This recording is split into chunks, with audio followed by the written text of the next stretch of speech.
Let's talk about food for a little bit. The Biden White House is focusing on fighting diet-related diseases nationwide. One goal is to end our country's hunger crisis by the end of the decade, and part of that plan involves asking Congress to increase access to healthy, free lunches for 9 million more school children by the year 2032.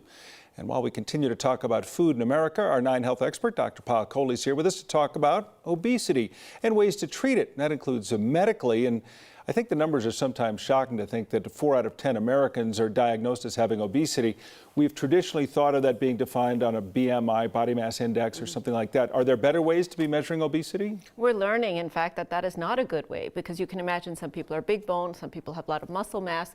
So the body mass index just looks at your weight, looks at your height, and calculates a number, and it could be off. So what we're finding is the waist to hip ratio is a much better predictor of whether or not you're at high risk, whether you're going to die as a result of your condition. So, and essentially what we're seeing is a linear relationship, which means the lower your waist to hip ratio, the better your health. Now, we're also looking at something called... Is there a line? Is there a number you want to hit? That's what I wonder too. See, I don't want to put a number out there because it's a little bit different what's healthy for every person, you know, depending, but it's really that ratio, because your frame could be just a wider frame. From your thinnest of your waist to the thickest part of your hips. Of your hip. That's exactly right. And so you could be a wider frame or narrow frame, but that sort of adjusts for that and builds into it.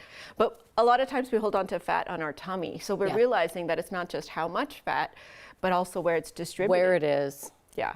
That's why we, you know, the different shapes, the pear shape, everything else. And then you've heard about that for years, and then we hear about the diets too as well. Keto, intermittent fasting, DASH. I mean, do you lean towards one or the other, or again, is it what fits you? Well, you know, the American Heart Association has formally endorsed 2 diets. So that's the Mediterranean diet, avocados and olive oil and legumes and beans, and then also the DASH diet, which is for the high blood pressure people, to low sodium diet. So those are the ones that in randomized studies have shown us that they improve outcomes, they make people live longer. But they've also looked at other diets, as you said, Kim, portion control, intermittent fasting. And at the end of the day, we've realized it really doesn't matter which diet you're on. It matters how much you're eating. So or what you stick to. And what you stick to. What is sustainable and how much you're eating. So if you randomize people to portion control versus fasting, you can eat all day as long as you don't eat too much. What about just pounds? Many people are just, how much do you weigh? And they all say, I want to lose 5, I want to lose 10, I want to lose 20, whatever the number may be. So people diet, people exercise. What if you can't shed the weight? Are you maybe at a weight that you can't slip from? No, and that's the message we in the medical community really want to send to people. Do not give up and just say, oh, I'm just going to be overweight, because there are now surgical and medical options that can change the trajectory of your weight and your diseases. You know, the sleep apnea, the diabetes, the high blood pressure, everything that comes with the weight. You can reverse those diseases if you reach for those medical and surgical options. I think some of us think we're stuck, but we're really not stuck because we're not trying enough. But some people really are stuck. And there are medical options besides what we might think about as surgery, or what? Yes, so even before you get to surgery, I have patients in my clinic every day, and I tell them, you're not stuck. You not losing weight is a failure of the medical system to support and provide you the resources and perhaps medications you need. So this new class of medications that has been very popular in the last couple of years, a new study just came out in the New England Journal of Medicine. They're called GLP-1 receptor agonists. Tom's going to say I'm getting too technical. No, but I was going to say, I mean, because people always are afraid of some of the pills you might take to lose weight, or amphetamines those of some diet sort, pills, accelerants, caffeines, things like that.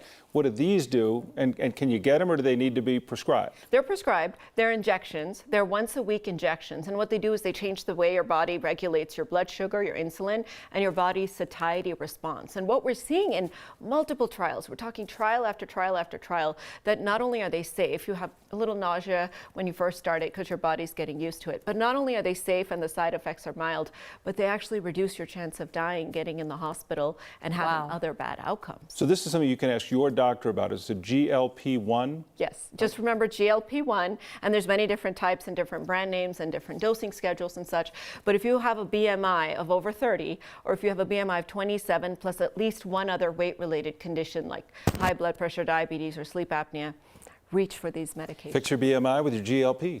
GLP, the other name I was never going to get, so GLP, easier to remember. All right, well, we'll follow up on this. I think this is something a lot of people will be talking about. Dr. Payal Kohli, thanks as always. Thank you.